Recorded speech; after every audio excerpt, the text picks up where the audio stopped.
दोस्तों मेरे वीडियो में आपका स्वागत है। आज इस वीडियो में जो है हम समचतुर्भुज के बारे में जानेंगे। देखो समचतुर्भुज को जो अंग्रेजी में बोलते हैं रोम्बस।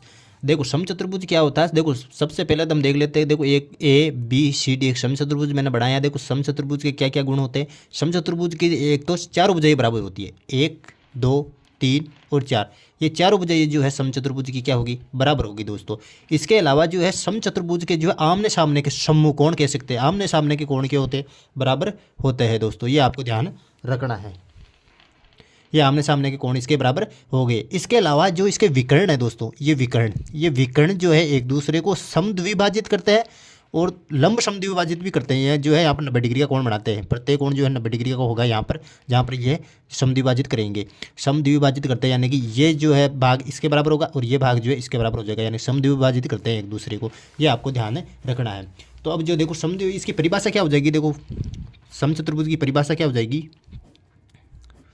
वह चतुर्भुज जिसकी चारों भुजाएं बराबर होती है। अब देखो दोस्तों, वह चतुर्भुज जिसकी चारों भुजाएं बराबर होती है, लेकिन चारों भुजाएं तो वर्ग की भी बराबर होती है। तो इसमें क्या होता है कि इसके जो आमने सामने के कोण, वह आमने सामने के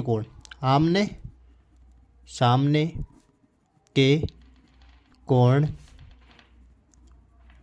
बराबर होते हैं। ये क्या कहलाते हैं, ये जो है समचतुर्भुज कहलाता है दोस्तों। ध्यान रखना, ये समचतुर्भुज की परिभाषा हो जाएगी। वह चतुर्भुज जिसकी चारों भुजाएं बराबर होती है, आमने सामने के कोण बराबर होता है, और जो ये दूसरे एक विकर्ण जो एक दूसरे को समद्विभाजित करते हैं। तो ये हो जाएगा समचतुर्भुज की परिभाषा। अब देखो समचतुर्भुज का परिमाप क्या होता है दोस्तों। समचतुर्भुज का परिमाप, देखो दोस्तों, इसकी चारों भुजाएं बराबर होती है। मान लो ये भुजा ए, ये भुजा ए, ये भुजा ए और ये भुजा ए, तो क्या हो जाएगा 4 गुणा भुजा दोस्तों। जो वर्ग का परिमाप होता है वही जो है समचतुर्भुज का परिमाप होता है, और आप लिख सकते हो 4a। अब देखो दोस्तों, समचतुर्भुज का क्षेत्रफल क्या होता है। समचतुर्भुज का क्षेत्रफल, देखो दोस्तों 1/2 गुणा जो विकर्ण है ये ए बी और डी बी, इनका गुणनफल, विकर्णों का गुणनफल, ये जो है इसका क्षेत्रफल होता है दोस्तों, विकर्णों का गुणनफल। अब देखो 1/2, यदि मैं मानूँ विकर्ण, 2 विकर्ण है, एक तो है D1 और एक है D2, तो ये हो जाएगा D1 गुणा D2। ये जो इसका क्षेत्रफल हो जाएगा। पहला विकर्ण का जो मान है D1 है और दूसरे विकर्ण का मान क्या है D2। तो ये जो है इस समचतुर्भुज का क्या हो जाएगा, यहाँ पर क्षेत्रफल दोस्तों हो जाएगा। अगर आपको इसका विकर्ण निकालना था तो देखो दोस्तों, यहाँ पर ये जो कोण बनेगा 90 डिग्री का बनेगा। अब देखो दोस्तों, यहाँ पर ओ नाम दूँ इसको, तो ए ओ बी, ये कितना हो गया 90 डिग्री का हो गया, यानी कि एक समकोण त्रिभुज यहाँ पर बन गया दोस्तों। तो इस समकोण त्रिभुज की सहायता से जो है आप पाइथागोरस प्रमेय लगाकर यहाँ पर जो है इसका विकर्ण का मान भी ज्ञात कर सकते हो। देखो पाइथागोरस प्रमेय में वापस बता रहा हूँ क्या होती है। पाइथागोरस प्रमेय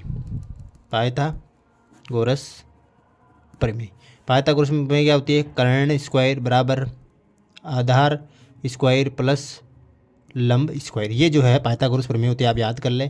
मैंने जो है यहाँ पर सारी जानकारी दे दी है समचतुर्भुज के बारे में। अगर मेरा ये वीडियो आपको पसंद आया तो please like share comment and don't forget to subscribe. Thank you.